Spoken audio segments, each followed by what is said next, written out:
결혼해서 한 번 실패를 맛본 사람들이라면 누구나 재혼을 꿈꿀 것입니다. 중년이 되어도 그 마음은 같은데요. 친구들과 함께 있어도 자식들과 함께 살아도 여전히 문득 외롭다는 감정이 밀려드는 것은 어쩔 수 없어서라고 합니다. 이혼 후 얼마간은 혼자가 훨씬 편하고 행복하다고 말하기도 하는데요. 그러나 시간이 지나면서 재혼하고 싶다는 사람들이 점점 많아진다고 합니다. 그러나 아쉽게도 혼자인 것이 외롭다는 감정에 휩쓸려 재혼을 결정했다가 또다시 비슷한 이유로 헤어지는 재혼 부부가 참 많다고 합니다.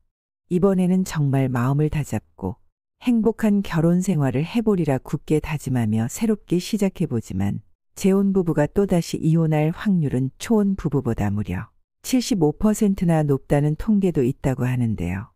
이런 이유로 다양한 전문가들은 차라리 혼자 살 것을 권한다는데요. 재혼 전 무엇을 더욱 깊이 생각해 봐야 하는지 지금부터 알아보도록 하겠습니다.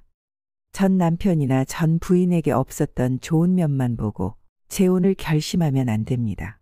이전 상대의 외모가 만족스럽지 못한 경우 잘생기거나 예쁘고 날씬한 사람을 결혼 상대자로 생각하거나 경제력 때문에 이혼한 경우 재력 하나만을 보고 재혼을 선택하는 사람도 있습니다.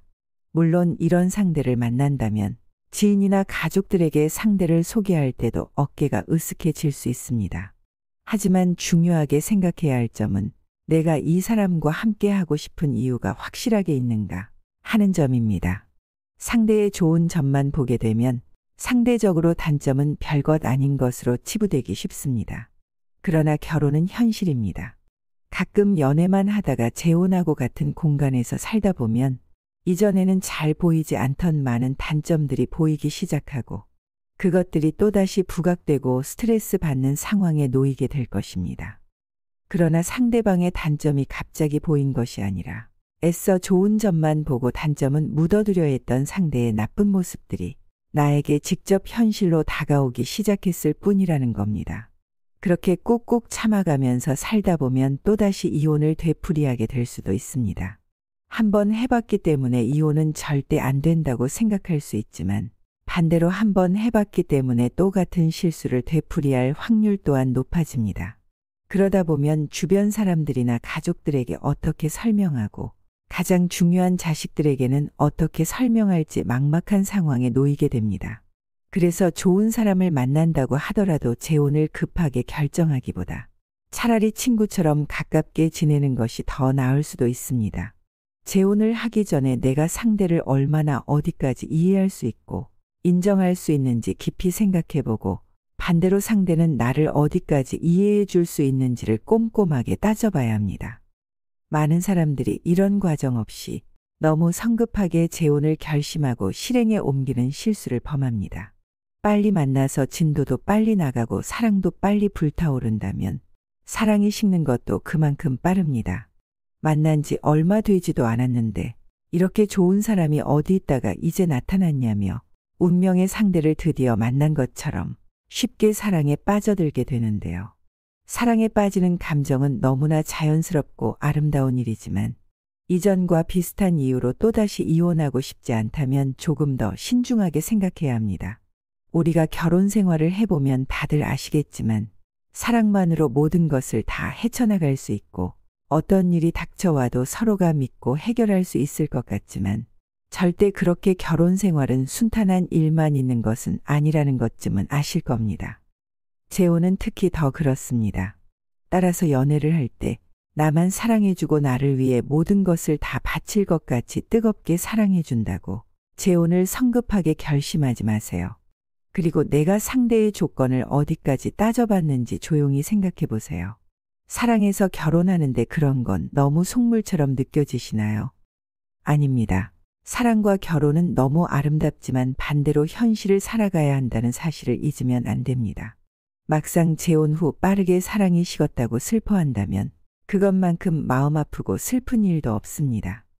내가 상대의 어떤 점을 보고 좋다는 감정을 느꼈는지 그것이 몇 가지나 되는지 꼼꼼히 따져봐야 합니다.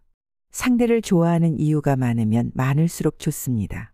그러나 지금 너무 외로운데 나를 챙겨주고 사랑해준다는 이유만으로 재혼을 결심한다면 너무 위험할 수 있습니다. 내 자식들에게 어떻게 대하는지, 시부모님들은 나를 어떻게 대해 주시는지, 상대의 자녀들은 나를 어떻게 생각하는지, 그 외에도 현실적으로 따져봐야 할 일들이 엄청나게 많습니다. 사랑 하나로 모든 문제가 해결될 것이라는 생각은 아예 처음부터 하지 않는 것이 좋습니다. 이혼하고 혼자 살아가는 것을 사회나 주변 사람들이 어떻게 생각하는지, 그러한 시선을 받는 것을 너무 두려워하면 안 됩니다. 혼자 있는 것을 너무 두려워하지 마세요.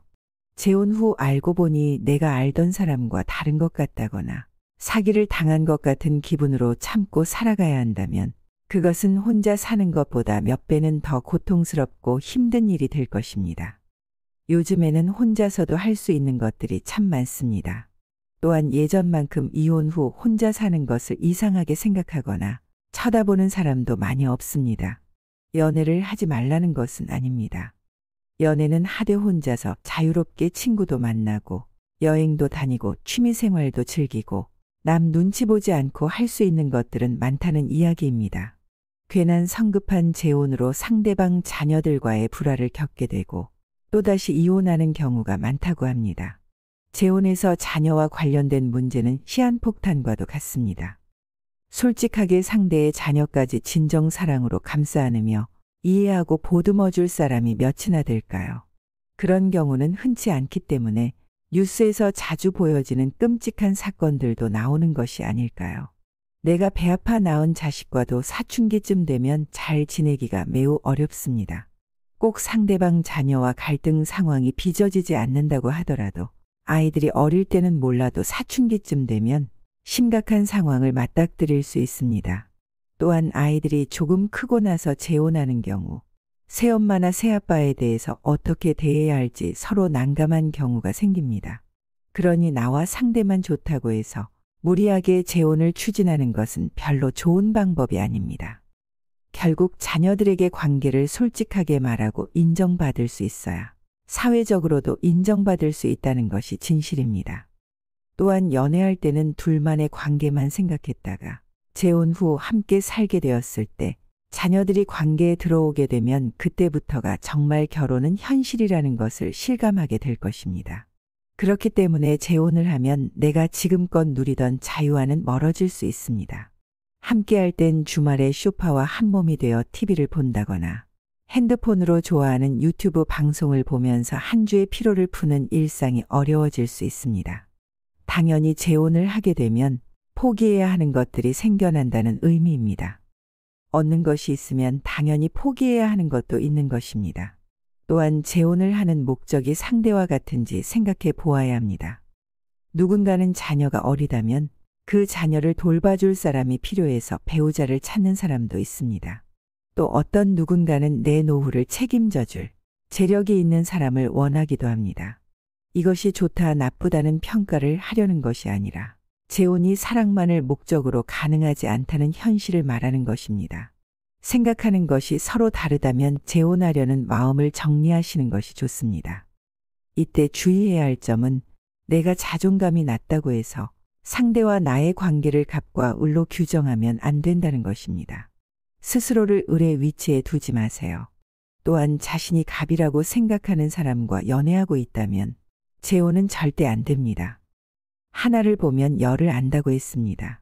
시작부터 잘못된 관계라면 결혼 생활을 해보지 않았더라도 결코 오래갈 수 없는 인연입니다. 나의 자존감이 낮아지지 않도록 늘 신경 써야 합니다. 자존감이 낮아지면 내 곁에는 이상한 사람들만 꼬이게 됩니다. 내 옆에 있는 사람이 혹시 떠나지는 않을까? 전전긍긍하고 항상 끌려다니는 만남을 이어가는 건 아닌지 생각해보고 그렇다면 그 관계는 빠르게 정리해야 합니다. 나를 인간적으로 존중하지 않는 사람과의 만남은 계속할 어떠한 이유도 없습니다. 타인의 시선을 의식하지 말고 혼자만의 시간을 최대한 재미있고 의미 있게 보내세요. 그 시간들이 앞으로 남은 인생에 큰 빛이 되어 자존감을 올려줄 것이며 때가 되면 그 격에 맞는 좋은 짝도 자연스럽게 만나게 될 것입니다. 혼자가 된 많은 중년들이 인생을 살아보니 단점도 물론 있지만 장점도 많다고 말합니다. 어떤 사람은 현재 자신의 삶을 이제서야 내 길이 보인다. 꽃길을 걷고 있다. 지금처럼 행복한 시간은 없었다고 말하기도 합니다. 적당하게 일도 하고 취미도 찾아 즐기고 좋아하는 공부도 하고 건강을 위해 운동도 하면서 즐겁게 지낸다는 것입니다. 그러면서도 가끔은 밖에서 이성 친구도 만나서 데이트도 하고 식사도 하고 영화도 보고 여행도 함께 가기도 한다는데요. 늦은 나이에 다시 사랑을 시작했기에 꼭 결혼식을 올리고 법적으로 부부가 되어야 할 필요가 없다는 것이 그들이 혼자 사는 이유라고 합니다. 나이 들어 재혼할 때 가장 중요하게 생각해야 할 3가지에 대해 말씀드리겠습니다. 첫째, 서로의 자유를 인정하기입니다. 가장 중요한 것은 두 사람이 서로를 어떻게 생각하느냐는 것입니다. 첫 결혼을 실패한 이유는 서로에게 너무 요구하는 것이 많았기 때문입니다. 그러니 서로에게 너무 많은 것을 요구하지 마세요. 사실 서로에게 요구하는 것이 별로 없으면 다툴 일도 없습니다. 그러니 각자의 생활을 인정하고 공동의 생활은 최소화하세요. 공통분모는 최소한으로 두고 거의 친구 수준으로 생각하여 각자의 자유를 인정하는 관점을 가져야 재혼을 성공으로 이끌 수 있습니다. 두 번째, 자녀들에게 먼저 솔직하게 이야기하기입니다. 각자 아이가 있는 상태로 재혼을 하면 가족 관계가 조금 복잡해질 수 있습니다. 또한 일가 친척 관계까지 있어 현실적으로 고려해야 할 부분이 너무 많습니다. 자식들이 다 커서 결혼할 때 생모를 혼주석에 앉혀야 할지 양모를 앉혀야 할지 고민이 되어 결혼식을 하지 않겠다는 자식들이 많다고 합니다. 그러니 사전에 자녀들과 이런 다양한 문제에 대해 합의가 되어야 합니다. 세 번째, 전 남편이나 전 아내를 질투하지 않기입니다. 아무리 재혼했더라도 두 사람 사이에 자녀가 있다면 당연히 양육 문제나 양육비 문제, 아이들이 학교에 들어가거나 졸업할 때 등 연락을 하거나 만나는 경우가 생길 수밖에 없습니다. 이때 상대의 전 남편이나 전 아내와 연락을 하는 것에 대해 질투심이 생길 수 있습니다. 그러니 결혼 전에 이런 문제가 생길 수 있다는 것을 당연하게 인지하시고 자연스럽게 받아들이는 마음을 내는 것이 중요합니다. 함께 키우는 아이의 엄마이고 아빠이기 때문에 당연히 만날 수 있다고 생각하고 자연스럽게 생각하여 질투하는 마음을 내거나 의심하는 마음을 품으면 결코 안 됩니다. 그러면 재혼 생활도 결국 나쁜 방향으로 흘러간다는 것을 결코 잊으면 안 됩니다. 재혼을 결정할 때 위에 3가지를 꼭 고려하고 조심한다면 결국 순탄한 결혼 생활을 이어나갈 수 있을 것입니다. 좋은 사람을 만나서 꼭 잘 살아야지 생각하기보다 내가 상대에게 좋은 사람이 되어주려고 노력한다면 그 만남은 오래가는 만남이 될 수 있고 끝까지 가는 인연이 될 것입니다. 한번 실패했다고 의기소침하거나 자존감을 바닥으로 스스로 떨구지 마시고 누구나 시행착오를 겪으며 오늘 하루를 살아가는 보통의 사람들이라는 것을 생각하신다면 주어진 오늘 하루도 더욱 행복하게 보낼 수 있을 겁니다. 가만히 제자리에 있지만 않는다면 앞으로 오늘 한 발짝 내딛었다면 성장의 한 걸음을 내딛은 것입니다. 오늘 내용이 여러분들의 삶에 큰 도움이 되길 바라겠습니다. 여러분의 남은 여생을 열렬히 응원하겠습니다. 이상으로 시니어를 위한 모든 것, 시니어 톡톡이었습니다. 더 유익한 내용으로 찾아오겠습니다. 오늘 내용이 도움이 되셨다면 구독과 좋아요 부탁드립니다. 감사합니다.